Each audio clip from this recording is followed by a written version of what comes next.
बोलो गीता माता की जय। ओम श्री परमात्मने नमः।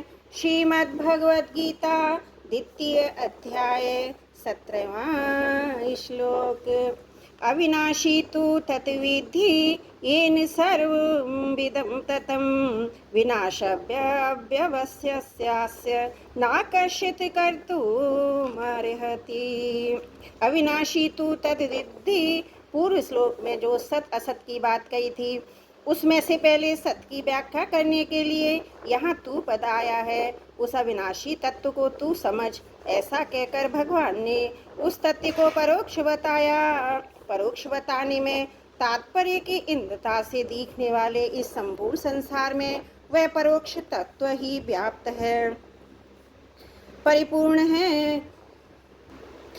वास्तव में जो परिपूर्ण है वही है, और जो सामने संसार दिख रहा है यह नहीं है। यहाँ तत्पद से सत तत्व को परोक्ष रीति से कहने का तात्पर्य नहीं कि वह तत्व बहुत दूर है, किंतु वह इंद्रियों और अंतकरण का विषय नहीं है, इसलिए उसको परोक्ष रीति से कहा गया है। येन सर्वमिदं ततं, जिसको परोक्ष कहा है उसी का वर्णन करते हैं। ये सब का सब संसार उस नित्य तत्व से व्याप्त है, जैसे सोने से बने हुए गहनों में सोना, लोहे से बने हुए अस्त्र शस्त्रों में लोहा, मिट्टी से बने हुए बर्तनों में मिट्टी और जल से बनी हुई बर्फ में जल ही व्याप्त है। ऐसे ही संसार में सत तत्व ही व्याप्त है। अतः वास्तव में इस संसार में वह सत तत्व ही जानने योग्य है। विनाशं व्यस्य यास्य न कश्चित् कर्तुमर्हति। यह शरीरी आत्मा अभव्य अर्थात अविनाशी है। इस अविनाशी का कोई विनाश कर ही नहीं सकता, परंतु शरीर विनाशी है, क्योंकि वह नित्य निरंतर विनाश की तरफ जा रहा है। अतः इस विनाशी के विनाश को कोई रोक ही नहीं सकता। तू सोचता है कि मैं युद्ध नहीं करूँगा तो ये नहीं मरेंगे, पर वास्तव में तेरे युद्ध करने से अथवा ना करने से इस अविनाशी और विनाशी तत्व में कुछ फर्क नहीं पड़ेगा। अर्थात अविनाशी तो रहेगा ही और विनाशी का नाश होगा ही। यहाँ अस्य पद से सत तत्व को ईदता से कहने का तात्पर्य है प्रतिक्षण बदलने वाले शरीरों में जो सत्ता दिखती है वह इसी सत तत्व की है। मेरा शरीर है और मैं शरीरधारी हूँ, ऐसा जो अपनी सत्ता का ज्ञान है उसी को लक्ष्य करके भगवान ने यहाँ अस्य पद दिया है।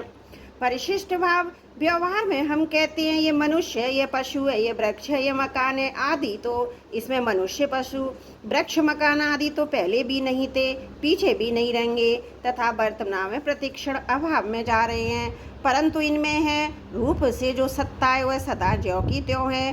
तात्पर्य है कि मनुष्य, पशु, वृक्ष, मकान आदि तो संसार असत है, अविनाशी आत्म तत्व है, इसलिए मनुष्य, पशु, वृक्ष, मकान आदि तो अलग अलग हुए, पर इनमें सब में एक ही रहा। इसी तरह मैं मनुष्य हूँ, मैं पशु हूँ, मैं देवता हूँ आदि में शरीर तो अलग अलग हुए हूँ और हैं और एक ही रहा।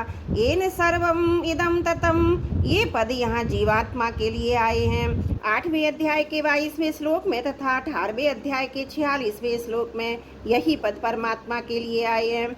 इसका तात्पर्य है कि जीवात्मा का सर्वव्यापक परमात्मा के साथ साधर्म्य है। अतः जैसे परमात्मा संसार से असंग है, ऐसे ही जीवात्मा भी शरीर संसार से स्वतः स्वाभाविक असंग है।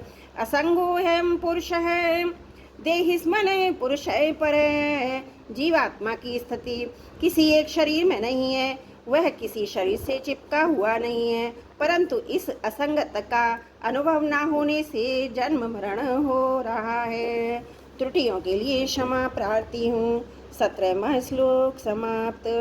वसुदेव सुतं देवं कंस चारुणमर्दनं देवकी परमानंदं कृष्णं वन्दे जगद्गुरुं, कृष्णं वन्दे जगद्गुरुं।